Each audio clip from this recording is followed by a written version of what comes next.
Boa tarde, bem-vindos, principalmente aqueles que estão adentrando a casa a primeira vez, sejam muito bem-vindos, se sintam acolhidos aqui pela casa, por nós encarnados e, com certeza, pelos amigos espirituais dessa casa.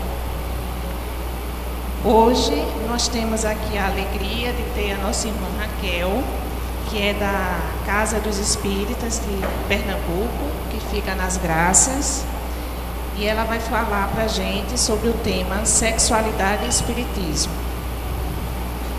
A direção pede para que os celulares fiquem no modo silencioso ou, se possível, desligados. Os passistas só precisam sair da se dirigir para a sala de passes após a palestra, no momento dos avisos finais.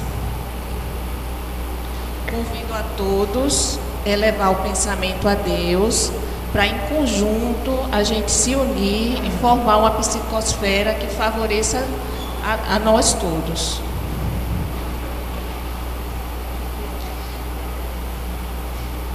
Deus de amor e infinita bondade, estamos aqui reunidos em Teu nome e em nome do amado Mestre Jesus, Senhor de nossas vidas, ao qual rogamos Sua presença e assistência, para que tenhamos o coração receptivo e a mente acolhedora para as mensagens e reflexões aqui compartilhadas, inspirando a nossa irmã com as melhores ideias e pensamentos. Traz a esta Assembleia a Tua paz e misericórdia, para que tenhamos bom ânimo, para que possamos emitir nossas melhores vibrações, a fim de colaborar com esta psicosfera, já desde cedo preparada pelos nossos amigos espirituais, trabalhadores desta casa, para que daqui possamos sair revigorados e atendidos em nossas petições mais íntimas. E assim, que em Teu nome, em nome do mentor de nossa casa, Dr. Adolfo Bezerra de Menezes, dos Espíritos de Luz aqui presentes e de Maria de Nazaré, pedimos permissão para iniciar esta parte do trabalho da tarde de hoje. Que assim seja. Passamos a palavra à nossa irmã.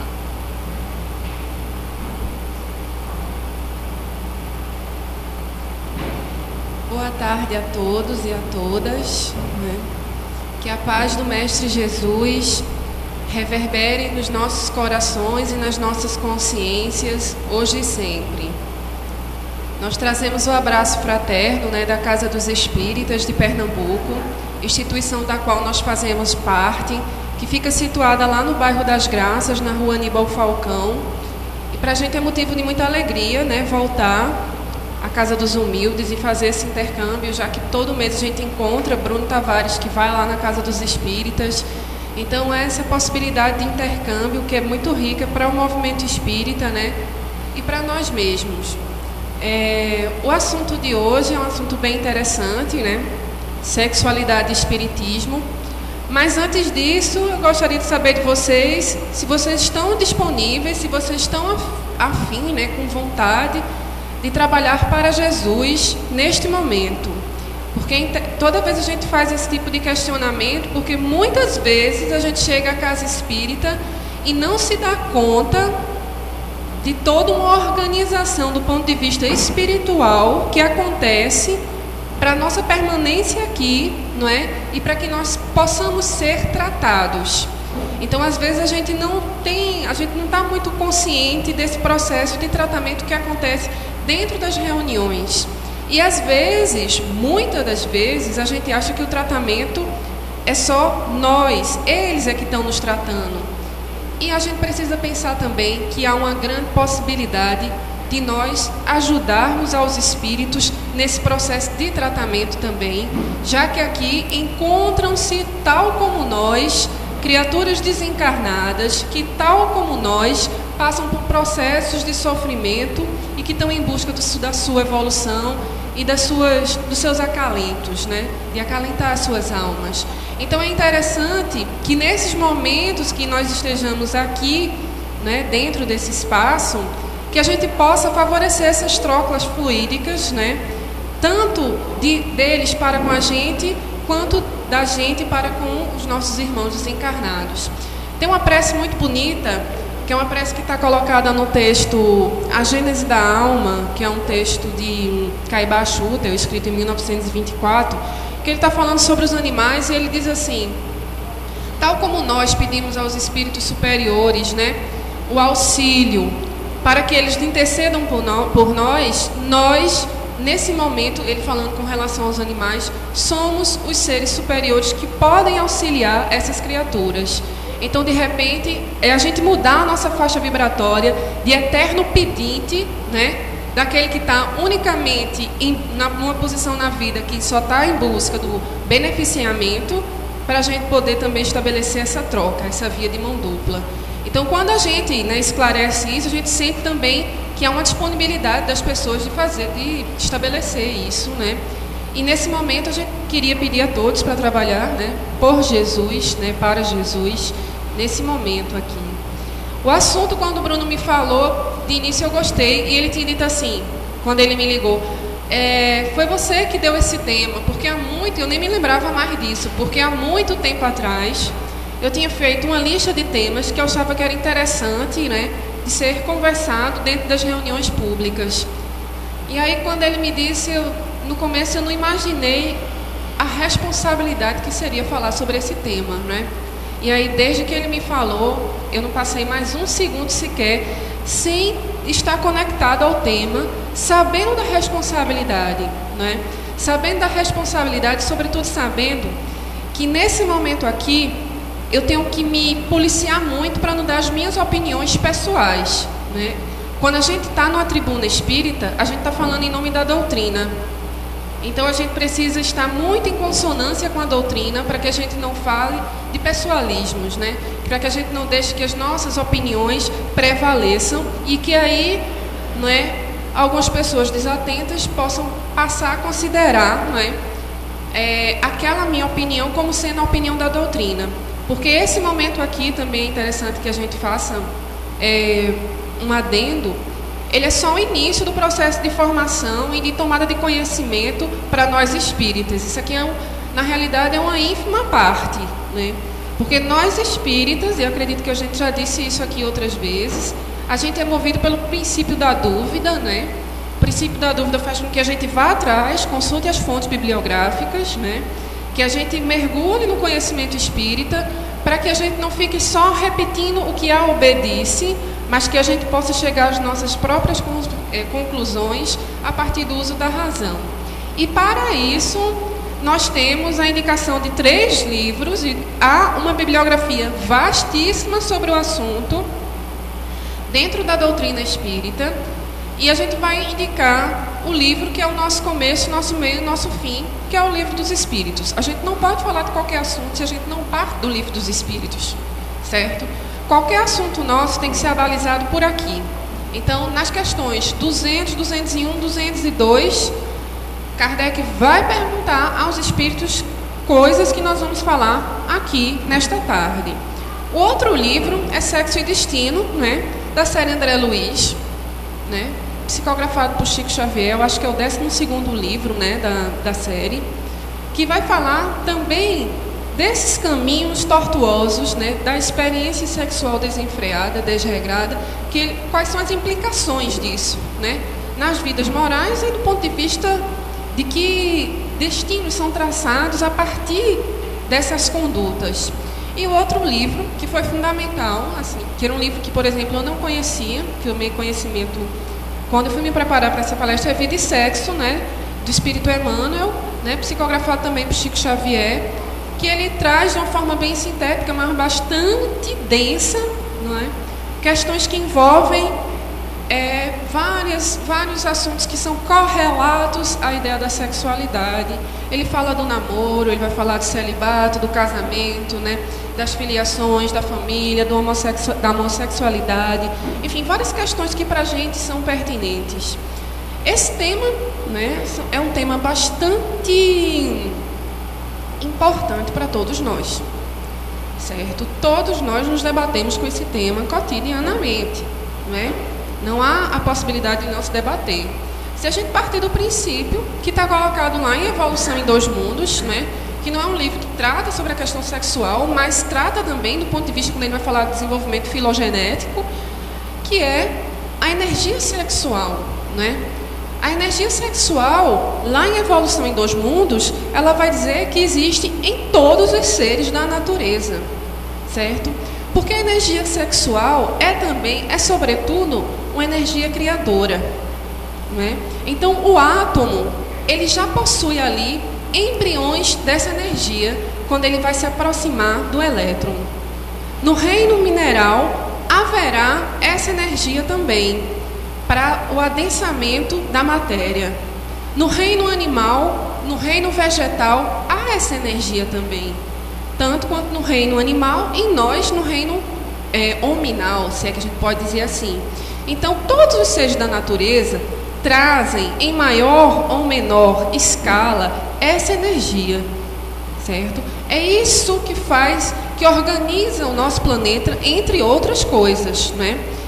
É essa punção que nos coloca em processo de criatividade, de criação.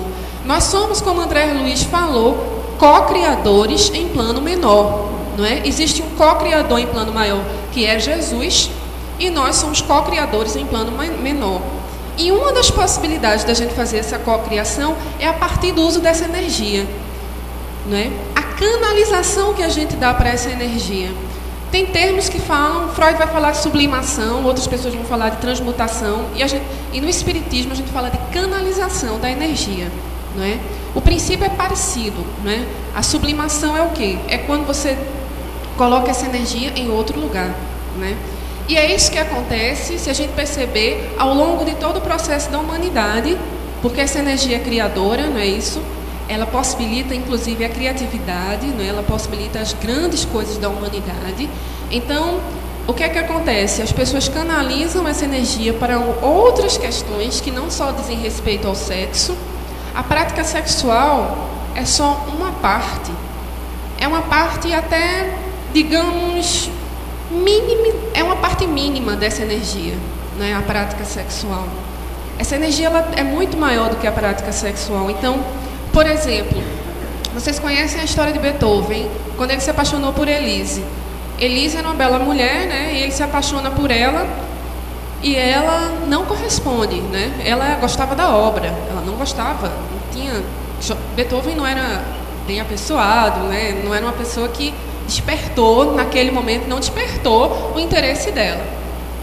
E aí, antes disso, o que é que ele faz? Movido pela paixão, antes dele ter um contato com ela, né, assim, dele investir nessa possível relação, ele escreve por Elise, né, que todo mundo conhece. Depois, quando Elise recebe, acha bonito, dá a negativa, ele vai escrever uma outra composição. Partindo daquele processo, né, de melancolia, de frustração, ele vai escrever. E depois que ele supera, ele escreve ainda mais, uma parte ainda mais bonita, não é? Uma outra composição ainda, estou versando sobre esse amor. É o uso que seria sublimado lá no campo, né, da psicologia, e que a gente chama de canalização aqui, das energias sexuais, né, dessa energia que é vital. Então, ele possibilitou, em vez dele, né, ficar na frustração, ele foi para a criação. A partir daí, ele criou e deixou para a gente como legado, né, essa grande composição. E quantos não são assim? Tanto do ponto de vista positivo, quanto do ponto de vista também, que há o oposto disso também, né? Quando a gente se frustra, quando a gente é castrado, né? Há uma possibilidade também da gente se desequilibrar. Então, é importante que nós, para pensarmos a questão da sexualidade, a gente precisa considerar o contexto histórico nosso, né? É importante que a gente leve em consideração essa historicidade que nos diz respeito, que nos constitui também. Então, nós passamos muitos séculos, quantos séculos? 15, quase 20 séculos, né? Entre 17 séculos a 19 séculos, né? Nós passamos sobre a égide de pensar que a sexualidade era uma coisa antinatural, né? Que era uma coisa feia, nojenta, não é? Era uma coisa pecaminosa, era coisa do diabo, não é? A gente tinha essas observações, isso foi incutido nas nossas cabeças. Tanto é que ainda a gente reproduz essa ideia. Quando a gente quer agredir uma pessoa, a gente usa nomes que se referem aos órgãos sexuais. Isso ainda está ligado a essa cultura. A essa cultura que é uma cultura que diz que tudo isso está ligado a um espaço do erro, né? Da transgressão do que é feio, né? Quando a gente vai ensinar os nossos filhos, equivocadamente, a gente não diz para os nossos filhos dizerem o nome certo dos seus órgãos sexuais. A gente diz que é o pintinho, né? A gente diz que é a baratinha. Por que isso? Porque isso aí é um recurso discursivo para que a gente não tome contato de fato, porque para a gente a natureza da coisa é muito difícil, né? De observar e de considerar. Então a gente substitui os nomes. A gente não diz os nomes certos, né? A gente agride as pessoas pelos nomes dos órgãos sexuais, reproduzindo ainda, depois de alguns séculos, né? 2, 3 séculos de libertação, ainda essa cultura onde impera, né? Que a sexualidade e também o ato sexual é uma coisa feia, pecaminosa. Para o Espiritismo, que é uma verdadeira libertação das nossas consciências em todos os sentidos, né? Porque ele nos possibilita a compreensão das coisas, né? E desses fatos. O Espiritismo vem nos libertar e vem colocar isso nos termos como Kardec coloca, né? E como os seus intérpretes, que são toda essa bibliografia. Manuel Filomeno de Miranda também tem livros interessantíssimos sobre o tema, né? Que vem esclarecer a gente de dizer que isso é uma ação natural, né? Que a sexualidade ela é natural, ela faz parte dos nossos seres. Uma criança ela tem sexualidade. O pessoal da psicologia sabe mais que a gente sobre isso, né? Uma criança ela tem, né, suas pulsões, né? Isso quer dizer o quê? Que a sexualidade ela constitui a nossa existência, né? Então a gente sai daquele momento onde tudo era, né, tudo era proibido, e aí a gente tem a luz do Espiritismo.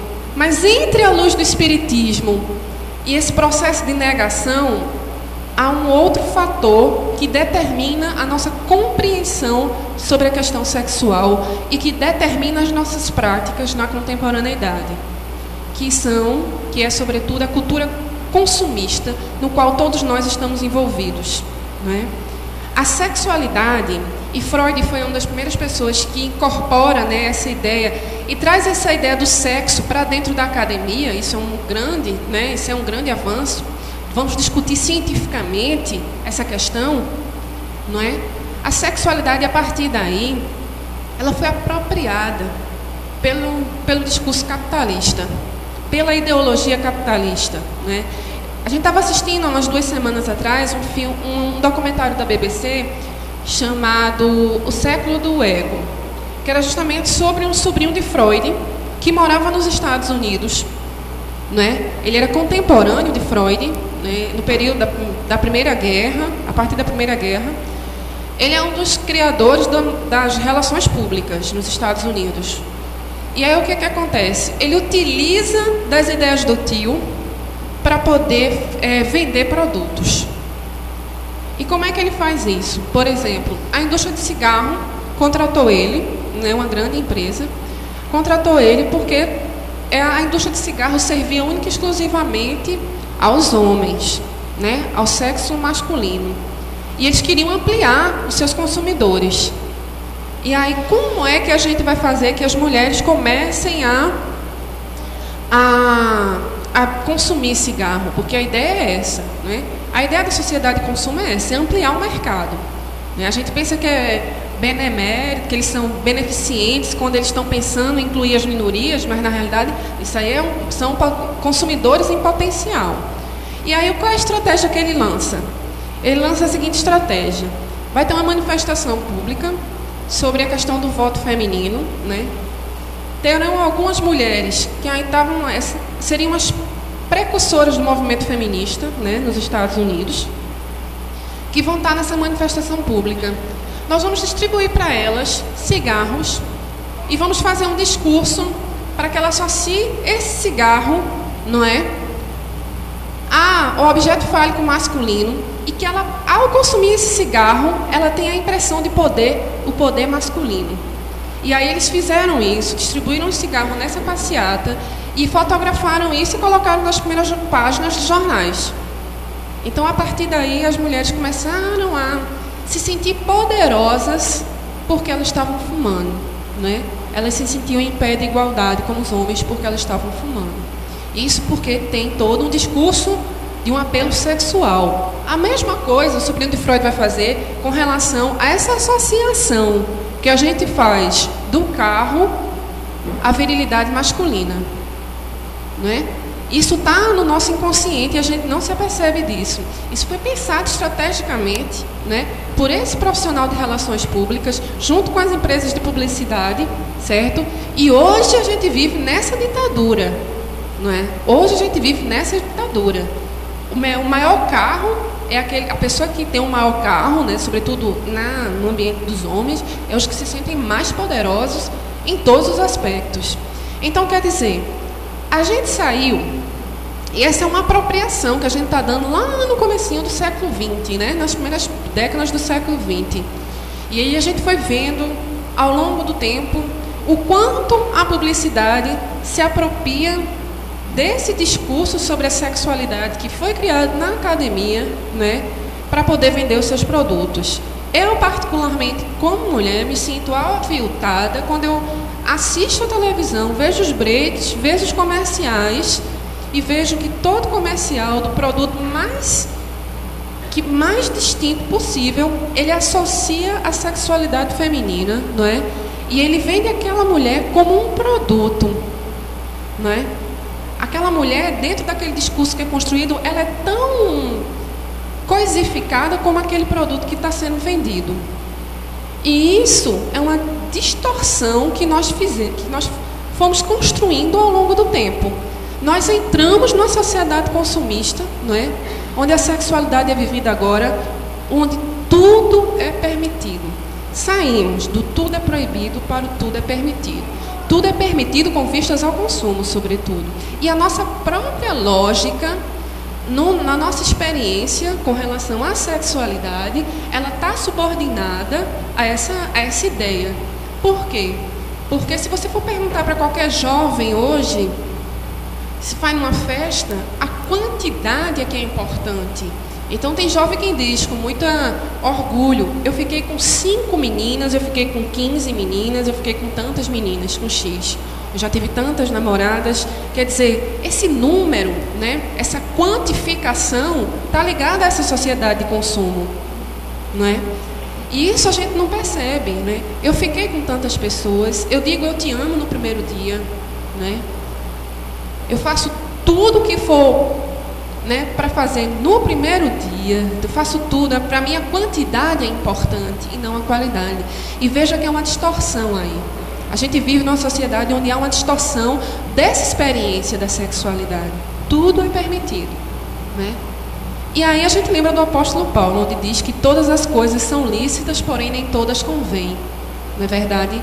E aí a gente não se dá conta que as nossas lógicas estão implicadas nessa dinâmica. E aí a gente lembra dos amores líquidos, né? Que é um sociólogo e filósofo, né, Bauman, que vai falar sobre isso, como a lógica do capitalismo, né, impregna as relações amorosas, como tudo é fluido. Então você vê, nessas relações que nós estabelecemos na contemporaneidade, há uma fluidez muito grande. Hoje eu estou com uma pessoa, amanhã eu estou com outra, né? Eu não tenho, inclusive, o tempo do luto, né? Não tenho tempo do luto, eu não tenho tempo para isso, porque o que importa é estar com uma pessoa, porque essa pessoa vai ocupar algum lugar que é um lugar social, não é um lugar do afeto, né? Muitas vezes. Então a gente vai estar o tempo todo dentro dessa lógica. E a temporalidade, essa temporalidade fugidia também dessa velocidade que é a dos amores líquidos, né? Você é veloz dentro desse processo todo que envolve a sexualidade, inclusive. Então há essa velocidade, não há espaço para a gente refletir, inclusive, né? Refletir sobre a nossa própria prática. Não, a gente não dá espaço a isso. Então a gente vive quase que numa poligamia novamente. E nesse sentido há uma regressão, porque nós estamos vivendo novamente na poligamia, né? Nós construímos a partir de certos discursos equivocados, nós continuamos práticas que já tinham sido de alguma forma abortadas pela humanidade nessa sociedade ocidental, né? Nosso mundo ocidental. E a gente vive, e a gente acha que não, a poligamia foi uma coisa que ficou lá atrás. Essas práticas são práticas poligâmicas, né?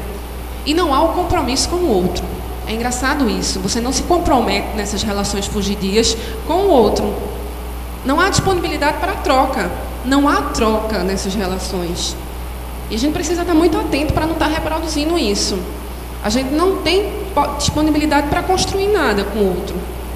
Porque o que mantém essas relações é um outro contexto, né? É uma outra dinâmica. Então veja que nós nos encontramos no entre-lugar, né? O entre-lugar onde antes era tudo proibido, agora é tudo permitido, e nós, onde ficamos aí? Né? Que lugar nós ocupamos nisso, né? Já que a gente precisa considerar algumas nuances que diz respeito à prática sexual equilibrada, né? Já que essa é uma ação criadora, já que é a energia sexual, a gente tem um centro genésico, como vai falar André Luiz, né, que capta toda essa energia sexual e que emana para o resto do corpo, né, e que possibilita essa troca magnética com o parceiro. Como é que a gente precisa compreender essa dinâmica à luz dessas experiências que a gente tem, né? Como é que a gente se posiciona diante dessa situação?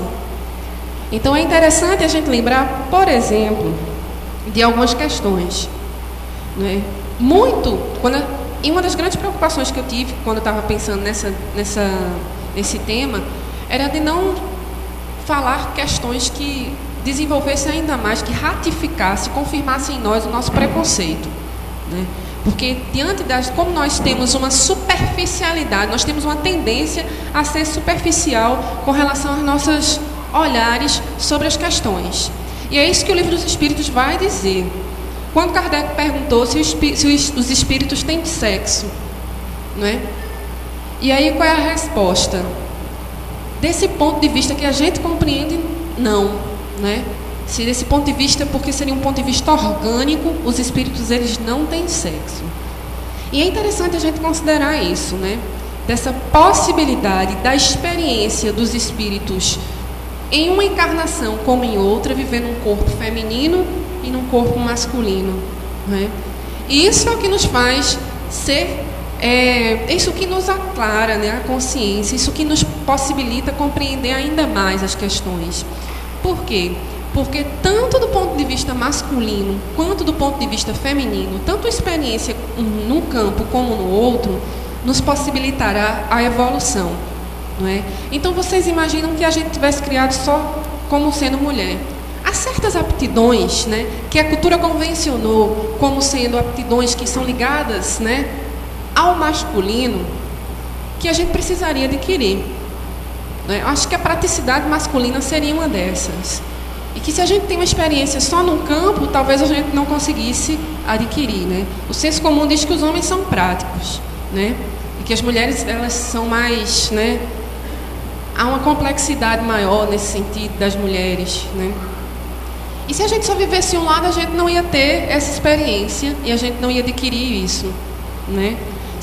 O homem, por sua vez, se ele não tivesse a experiência feminina, talvez a experiência da maternagem ele não teria essa possibilidade, né?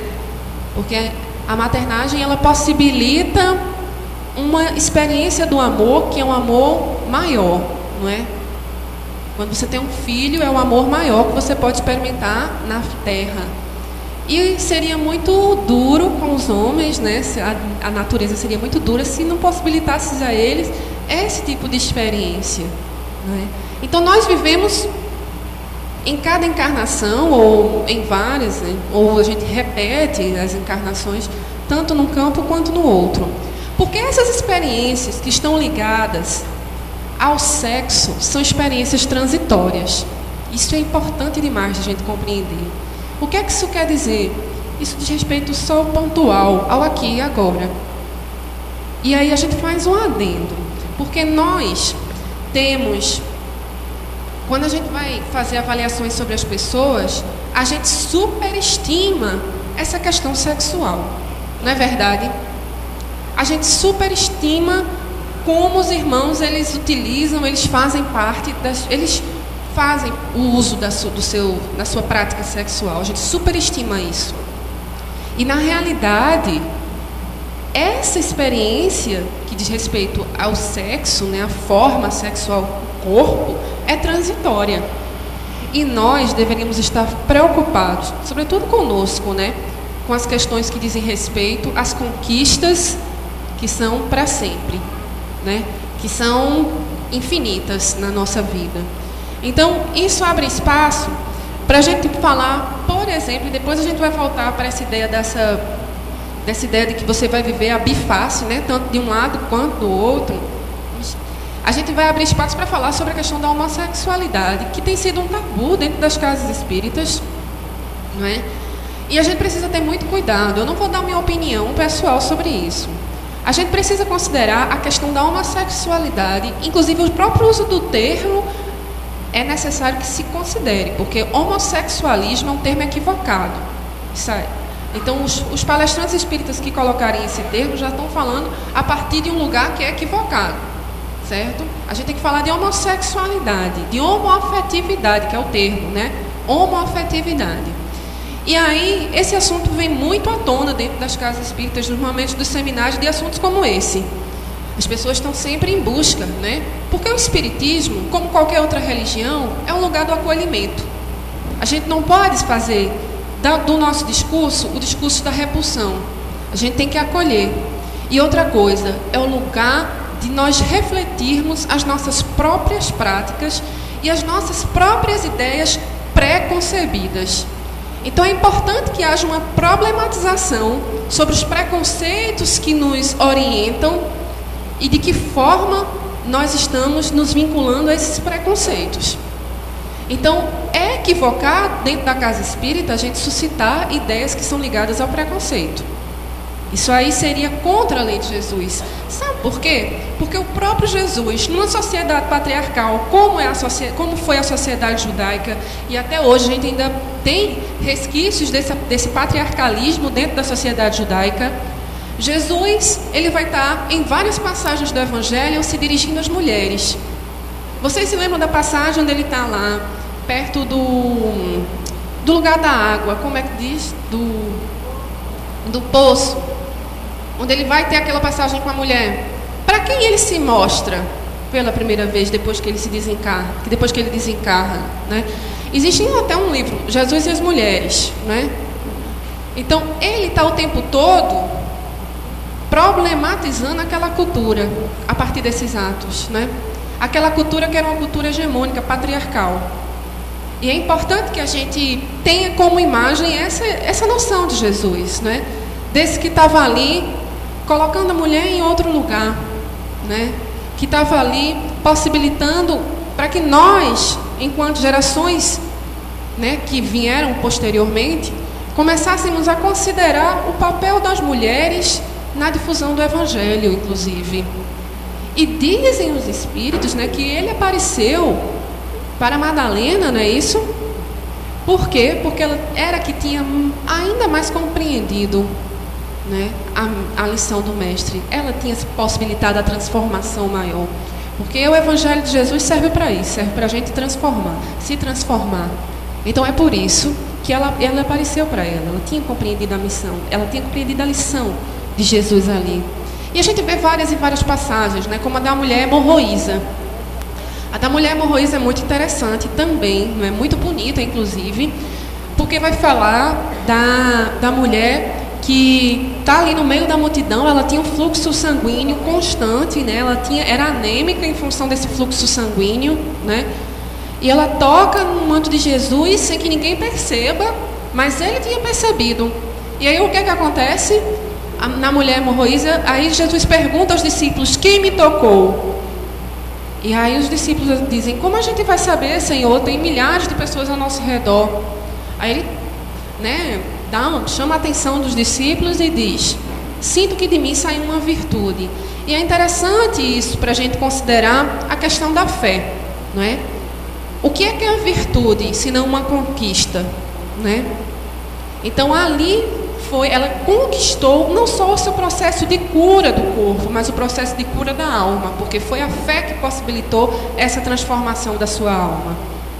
Então, o tempo todo dentro do Evangelho, a gente vê Jesus falando sobre esses personagens que eram personagens marginalizados, não é? Que é a mulher adúltera, que são as prostitutas, personagens extremamente marginalizados. E Jesus os acolheu. Por que agora nós, como seres imperfeitos, porque Jesus é a pessoa mais pura que passou no planeta, por que agora nós, como seres imperfeitos, né? Inclusive dentro das casas espíritas, vamos estar propiciando posições preconceituosas, né? Posições que ferem a lei de amor e de justiça. Não somos nós que temos que julgar. Ao contrário, nós temos que compreender aquela situação. Sobretudo porque a situação da homossexualidade é uma expiação, certo? Porque se a gente considera que nós vivemos numa cultura heteronormativa, não é? Se a gente vive numa cultura que é heteronormativa, se você vive em outra relação, né, que foge dessa heteronormatividade, você já está sujeito a uma série de preconceitos, de experiências dolorosas que vão pontuar a sua vida sempre. E seremos nós que vamos ainda mais acrescentar as dores, vamos ainda mais acrescentar as dores desses irmãos? Não. A gente vai lembrar, por exemplo, que na passagem, isso a gente não está dizendo, não é por opinião própria. Vá lá em Vida e Sexo e vai ver que Emmanuel fala sobre isso. Fala que nós devemos acolher amorosamente todos os irmãos. Não cabe a nós fazer distinção. E aí a gente ainda completa pensando que essa situação é uma situação transitória. Qualquer situação que é ligada ao sexo é transitória, porque moralmente é o que nos importa, né? A moralidade é o que nos importa, sobretudo conosco. A observação é conosco. Então você vai criar um filho. Você cria um filho para ser um cidadão moralizado ou para ele escolher entre ser heteronormativo ou homonormativo, digamos assim, homoafetivo? Você escolhe, você cria seu filho para ele ser moralizado. A escolha é responsabilidade dele, entendeu? Não cabe a ninguém. Então é interessante a gente pensar isso nesse contexto que nós vivemos, né? Nós devemos considerar sempre esses processos. Nós devemos considerar e olhar com afeto para esses irmãos. Essa é a nossa função, não é a função de rechaçar. Isso aí faz os incautos, aqueles que não conheceram Jesus, que não conheceram o Evangelho de Jesus. Nós não. Porque da mesma forma que a gente está rechaçando hoje, a gente rechaçou a prática sexual há algumas encarnações passadas, dentro das igrejas nas quais nós fazíamos parte. Não é verdade? E aí, a passagem do Evangelho que diz, e o próprio Chico Xavier em Pinga Fogo, quando é perguntado a ele sobre essa questão, ele diz: ainda nós não temos compreensão sobre o fato. Então a gente não pode fazer nenhum tipo de observação que promova o preconceito, né? A gente precisa esclarecer. A gente precisa compreender na totalidade essa questão, né? E ainda para que a gente possa dizer isso, para que a gente possa se posicionar. Então, tudo é lícito e a liberdade é uma responsabilidade, já diria Sartre, né? O homem está condenado a ser livre. O que é isso? A condenação em função de uma responsabilidade. Todas as minhas escolhas, seja do campo de vista, de todos os campos da minha vida, como do campo de vista do campo sexual, indica uma responsabilidade. Se eu quiser manter uma prática onde eu vou estar ferindo as pessoas, não é? Por exemplo, a gente vê muito isso com relação às posturas masculinas, né? Os homens, eles têm uma certa, em função da sua própria cultura, que a gente não vai também jogar pedra nos homens, né? Em função da sua própria cultura, eles reproduzem uma cultura machista, né? Se considerar sempre o que está no poder, porque a prática sexual também é um exercício de poder, não é? E nisso, eles esquecem que eles estão ferindo a lei de amor. E nós também, enquanto mulheres, podemos muitas vezes ferir a lei de amor. Muitas vezes nós vamos nos comprometer espiritualmente no nosso processo evolutivo, porque nós ferimos os corações. E dizem, e eu acredito que todos nós aqui já passamos pela experiência, que a dor, né, afetiva, que é ligada a essa questão das relações, né, ela é uma das maiores dores, porque você entrega ao outro o seu melhor, né, e nem sempre o outro vai responder da forma como você imaginava. Então isso causa uma dor imensa, né? Às vezes o descomprometimento de certas pessoas com relação àquele afeto que foi disponibilizado para ele promove uma frustração, e aquela pessoa entra num processo de mágoa que ela vai precisar de muito tempo para poder elaborar, não é verdade? E aí você se comprometeu espiritualmente com aquela pessoa. A gente pensa que magoar é só dizer verdade para um, para outro, né? Só agredir. Na realidade, essas são as mágoas mais profundas que nós carregamos na nossa história, né? Que são ligadas aos afetos. Então, às vezes, por uma incompreensão, não é? Por uma falta de compromisso, por uma falta de vigilância dos nossos parceiros e de nós mesmos, sobretudo de nós mesmos, nós ferimos as suscetibilidades, nós ferimos os nossos irmãos, os corações, né, no sentido metafórico, dos nossos irmãos. E aí o que acontece? Nós vamos carregar esse débito. A gente vai precisar se reorganizar, se reharmonizar com essa lei que a gente feriu, né? São aqueles irmãos que imprudentemente, né, abandonam seus filhos, né, abandonam suas esposas, sem considerar a grande oportunidade que é o casamento, que é um dos pontos que está ligado a esse assunto. O casamento, e a gente já conhece muito sobre isso, né? Assim, acho que acredito que muitos irmãos já devem ter falado sobre isso aqui dentro dessa instituição. O casamento é uma grande possibilidade, é um acordo que nós fazemos, né, com os nossos companheiros no processo, quando nós estamos planejando a nossa encarnação. O casamento é uma grande escola, não é verdade? A gente às vezes projeta no casamento a felicidade, né? Muitas jovens, né, projetam no encontro com o parceiro a felicidade, a busca da felicidade está ligada à ideia do casamento. E aí você se casa e é realmente. E aí a gente, equivocadamente, a gente entra num processo, em função da nossa própria infantilidade, a gente entra num processo de mágoa, né, num processo de estar o tempo todo melindrado com o parceiro e não percebe que ali está a grande felicidade, porque aquele parceiro, por mais diferente que ele seja de mim, ele está me possibilitando o exercício do perdão. Veja que felicidade é isso, não é? Aquele irmão que está ali do meu lado está me possibilitando eu perdoar, porque não há amor sem perdão. Está me possibilitando o exercício, né, da paciência e da humildade. O casamento serve para isso, né, para o nosso processo evolutivo, para que a gente galgue novos lugares, né, novos espaços, né, no nosso processo evolutivo. E a gente não se apercebe disso. E aí a gente entra nessa situação de mágoa, né, nessa vibração de mágoa, ressentimento, dor, aí vem a obsessão, né? Aí a gente, desatentamente, a gente não percebe que ali é a providência divina se fazendo nas nossas vidas, dizendo assim: Raquel, você é muito orgulhosa, você precisa perdoar, você precisa baixar a sua crista. Aí vem o meu parceiro e diz, aí vem aquelas diferenças, né, que a gente vive o tempo todo vivendo cotidianamente. Então, o casamento é essa possibilidade que a gente encontra. O Espiritismo vem dizer isso a gente. Então, esse exercício é um exercício que a gente não deve vincular. Ele é um exercício que está ligado às leis de Deus, né? Essa possibilidade, né, de você trocar com o outro, de você construir com o outro, evoluir com o outro, né? O outro ajuda você a evoluir, você ajuda o outro a evoluir. Então, a gente precisa pensar nisso antes da gente tomar as nossas atitudes precipitadamente, né? Antes da gente não considerar essas nuances que envolvem toda essa dinâmica divina. Então, antes da gente abandonar o barco, a gente precisa pensar que houve um planejamento, né, e esse planejamento nos possibilita a evolução. Foi assim que foi colocado para nós e nós acordamos, né? Que esse planejamento pode nos colocar em lugares ainda desconhecidos, mas que são lugares que nos elevam, né? E sobretudo quando a gente pensar no exercício da prática sexual, né? A gente viveu uma época aí que era uma época que se fazia isso tudo à escondida. Hoje se faz na praça pública, né?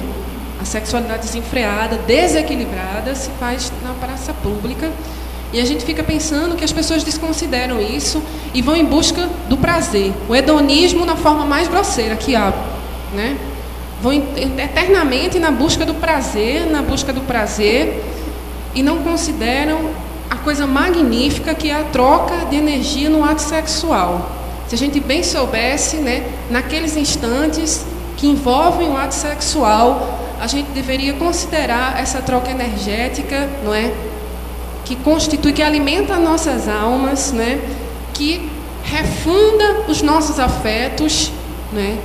Que nos envolve e que nos coloca em ligação direta com aquele ser que nós estamos trocando. Então não é uma atitude corriqueira qualquer nesse sentido. O ato sexual é uma atitude sublime que está ligado às leis de Deus, né? Ele não serve única e exclusivamente para a procriação, como se pensava. A gente foi educado nas nossas encarnações pretéritas para acreditar nisso. Hoje a gente já vê a outra face. Não é só a procriação que ele percebe, né? Ele nos alimenta, ele alimenta os nossos afetos. À medida em que eu consigo trocar com o outro aquela energia. Eu estou tão envolvida com aquele outro, né, que eu me disponibilizo a essa troca energética. E essa troca energética, ela é canalizada nas minhas ações cotidianas, não é? É no meu ambiente de trabalho, é no meu ambiente familiar, porque essa troca energética, que é natural, não há nada de antinatural nisso, certo? Então é por isso que é importante que a gente passe a ideia da naturalidade do ato sexual para as nossas crianças, nós enquanto educadores, que nós não coloquemos isso no nível do místico, né? No nível da fantasia, né? No nível da fabulação. Isso é uma coisa natural, certo? Qualquer pessoa vai passar por essa experiência de diversas ordens, né? Porque não há só, você não tem a troca energética só nessa forma como a gente está pensando no ato sexual. A gente também pode viver essa experiência, né, da potencialização da energia sexual a partir de outros caminhos. Então é importante que a gente lembre que a gente precisa estar muito atento a esse momento, que é um momento sublime das nossas vidas. A gente não faça isso como em busca de quantidade. Não, a gente faça isso em busca de como a gente pode potencializar esse afeto que a gente tem pelo outro, né? E que a gente vai, a partir daí, vai estar carregado e vai poder distribuir para o mundo. Não é? A gente vai jogar esse amor para a natureza também. Então é importante que a gente considere isso. A gente vive nessa busca do equilíbrio, né?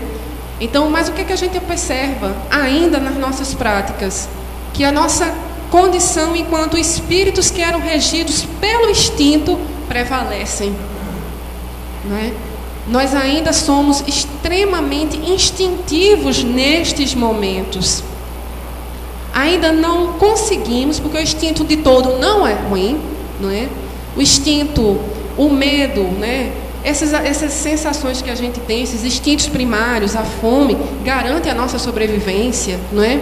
O sono é um instinto, também está ligado à ideia do instinto, garante o repouso do corpo. Quer dizer, esse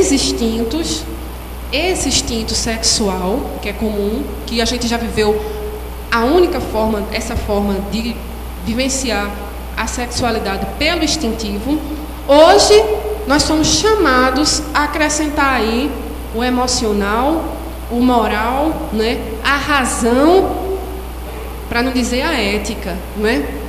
Então, não devemos considerar o ato sexual e o exercício da nossa sexualidade apenas do ponto de vista da instintividade, e sim congregar essa instintividade com a razão, com o uso da racionalidade, porque senão nós viveríamos no império dos desejos. E é isso que a gente vê no mundo lá fora, né? É o desejo que prevalece. independente se eu vou estar ferindo a susceptibilidade do outro, né? É um descompromisso com relação ao outro, é um tempo todo você não está atento à lei de causa e efeito, quando você entra no caminho do desejo, o desejo como sendo o grande detentor das suas pulsões, do que você vai colocar para o mundo. E o instinto, a gente vive ele, mas agora a gente vive ele agregado a outras coisas, a emoção, que está ligada à ideia do afeto, não é? A gente não pode viver essas ideias, essa sexualidade, sem o componente afetivo. A gente não pode viver a sexualidade sem o componente da moral, sem o componente da razão, né? E a moral implicando uma ética com relação a mim e com relação ao outro, né? Então, tudo isso diz respeito a esse momento que nós estamos construindo, né? Que é uma nova possibilidade, é uma nova forma da gente compreender essa energia criativa que habita em nós, não é? E é importante que a gente pense em umas palavras aqui de Emmanuel, que está lá no livro Sexo, Vida e Sexo, né? Emmanuel diz assim, está lá no preâmbulo do livro, ele diz que nossa busca deve ser não pela proibição, mas pela educação. Uma educação sexual, não é essa educação grosseira que a gente recebe. A educação sexual é uma das coisas mais equivocadas que existe dentro do ambiente escolar, né? Uma colega minha estava falando essa semana que o filho dela estava tendo aula de educação sexual numa escola renomada, e o que é que estavam colocando? Imagens, né? Isso aqui são as doenças sexualmente transmissíveis, e colocavam para os meninos as imagens, não é? Imagens, então quer dizer, ela não estava confirmando o discurso do medo, né? Do proibitivo, quando na realidade a educação sexual, ela passa por um processo de conscientização. Quando você tem consciência do seu corpo, da potência do seu corpo, né? Das energias que emanam do seu corpo, você pode começar esse processo de educação sexual, que todos nós deveríamos estar atentos, porque talvez, como a gente está nesse entre-lugar, né? Nós ainda não estamos nessas novas gerações que vão ser criadas dentro dessa nova... A gente está entre a repressão e a liberdade total. A gente precisaria se questionar, né, sobre que educação sexual a gente tem e que a gente passa enquanto educador dos nossos filhos. Ele diz assim, não a abstinência imposta, mas o emprego digno, né? Porque houve um tempo onde a ideia do celibato era uma imposição para as práticas religiosas, não é isso? E aí a gente precisa pensar se de fato, e aqui no Livro dos Espíritos vai ter questão sobre isso, sobre a prática do celibato, certo? E aí ele diz assim, não a indisciplina, mas ao controle. Porque a indisciplina nos liga muito aos nossos processos instintivos, às nossas fases enquanto seres ligados ao reino animal. Quando nós passamos pelo reino animal, ainda mantemos algumas frases, né, algumas características. Então, essa instintividade, né, essa indisciplina, essa falta de controle com relação à nossa sexualidade tem implicações morais, que a gente precisa, no reino animal, considerar isso.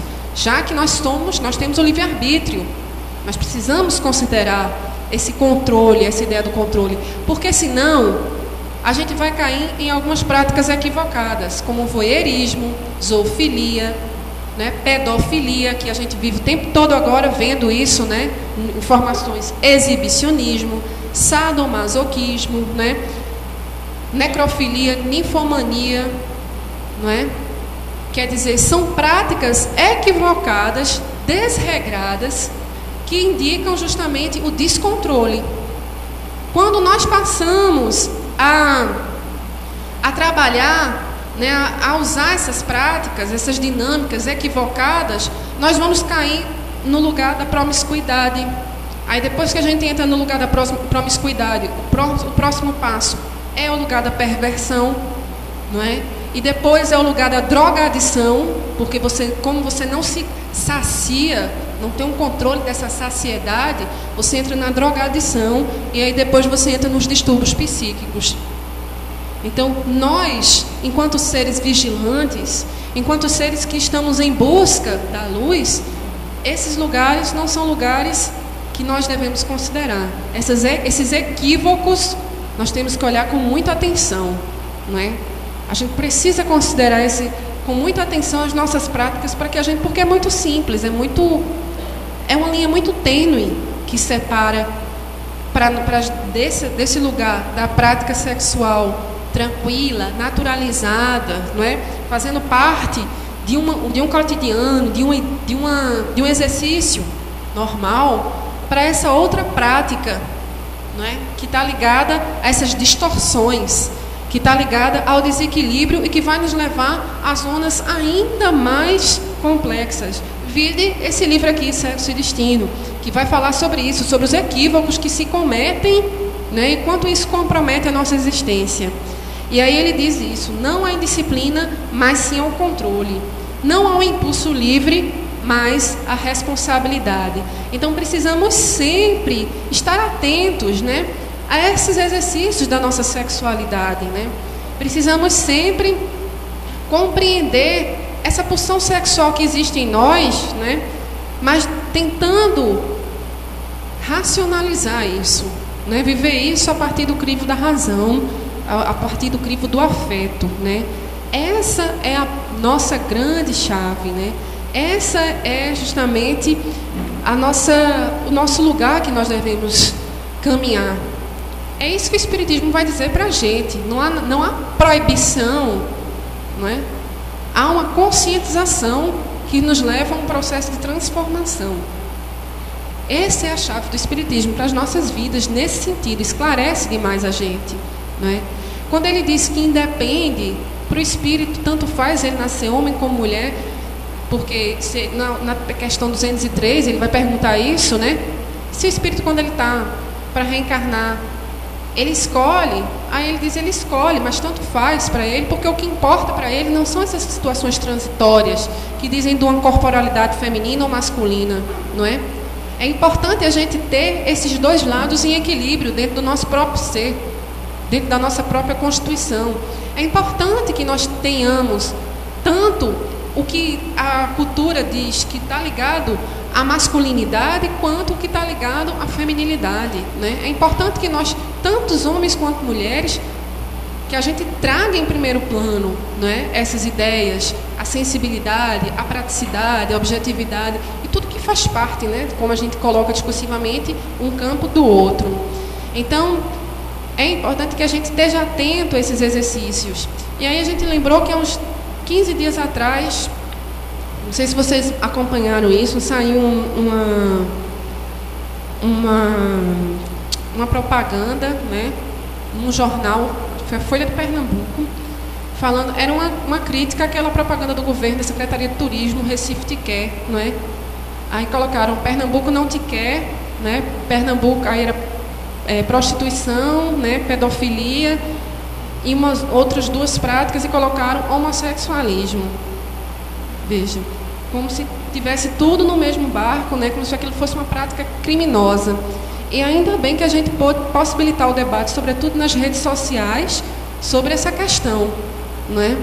Questionando, né, de que discursos são esses que são veiculados pela mídia, né, que a gente incorpora e que a gente reproduz e que a gente não imagina o quanto isso tem implicação nas nossas vidas. Porque, por exemplo, há uns 8 anos atrás, uma colega minha de trabalho fez uma matéria sobre isso, falando de Pernambuco como sendo um estado onde havia mais mortes por homofobia, né? Acredito que já espero que tenha perdido o posto já, né? Esse posto tão triste. Então imagine se a gente continua, né, divulgando esses preconceitos, divulgando essa ideia. Então, o centro genésico, esse que nós temos, todos os seres têm, né? Todos nós, enquanto humanos, têm. Ele irradia para nós a possibilidade não só da reprodução, mas da revitalização do afeto. Eles são estímulos criadores, não é isso? Que pode ser na prática da caridade, inclusive, a gente pode canalizar, né, o uso dessas energias para a prática da caridade, da beneficência, para os nossos trabalhos, para os trabalhos de ordem das artes, para os trabalhos de criação que a gente porque isso é uma energia criativa, né, energia que rege. E que a gente possa, né, quando a gente vê as nossas trocas, que a gente possa ir além da sensorialidade, né? Do que está no nível dos órgãos do sentido. Que a gente possa pensar que há algo que é muito maior nessas trocas diárias que nós fazemos, né? Com os nossos parceiros, enfim. É importante que a gente pense na sexualidade, né? Na prática sexual nesse sentido. Há algo maior que diz respeito a uma lei de Deus, né? Que diz respeito a uma lei divina, que envolve as nossas vidas e que a gente às vezes tira a potência disso das nossas vidas, né? Há algo que nos possibilita uma comunhão afetiva, né? E que pode nos ligar ainda mais psiquicamente e fisicamente àquelas pessoas, não é?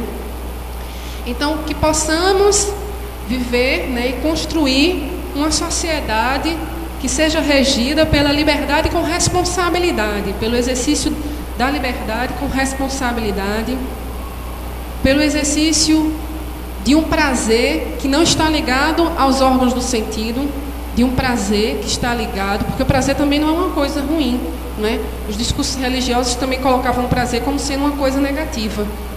A gente tem os prazeres de diversas formas. Quando a gente está com muita sede, que a gente bebe água, a gente sente prazer ali. Não existe só o prazer sexual, é que a gente potencializa, a gente aumenta tudo, a gente olha com óculos, né, do sexo. Não há algo maior do que isso. Então, que a gente possa descobrir o caminho que nos leva ao prazer de servir. Como diria, né, o São Francisco de Assis, o quanto é bom doar, não é?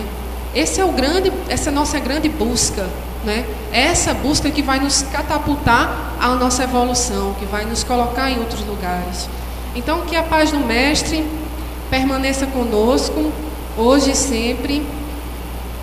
Assim seja.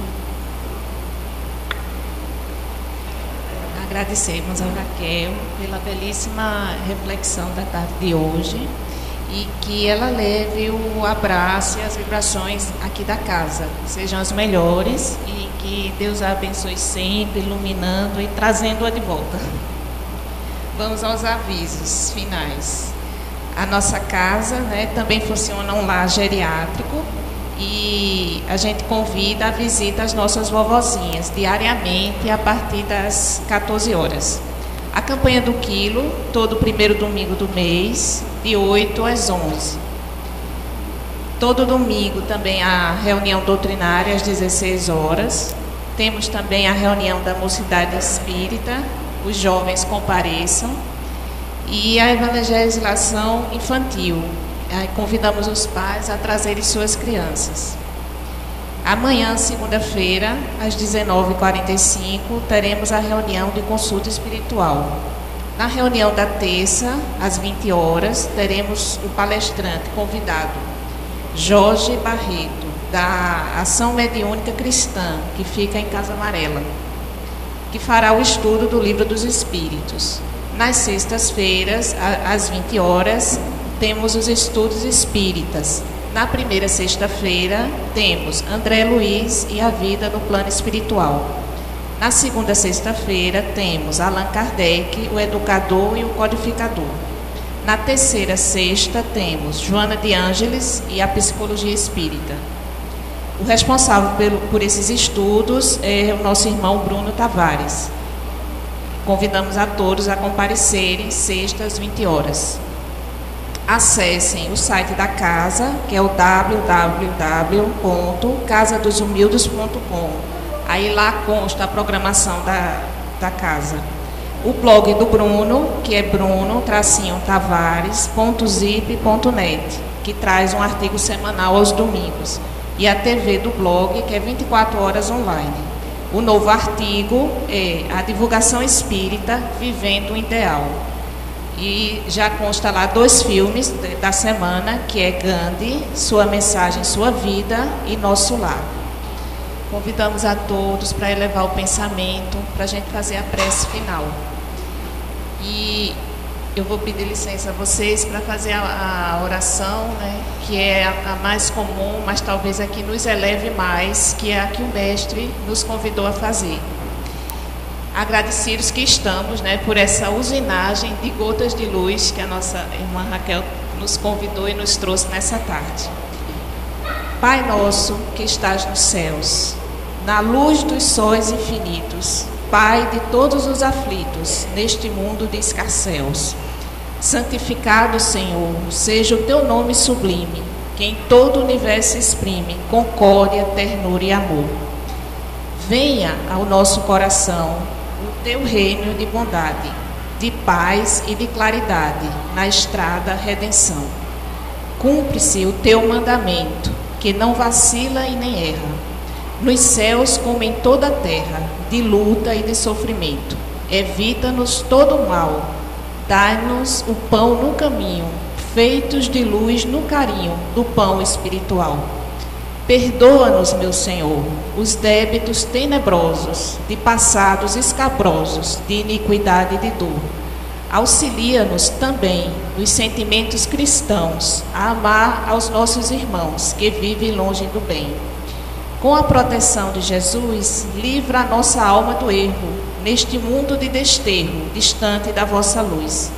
Que a nossa ideal igreja seja o altar da caridade, onde se faça a vontade do vosso amor, assim seja.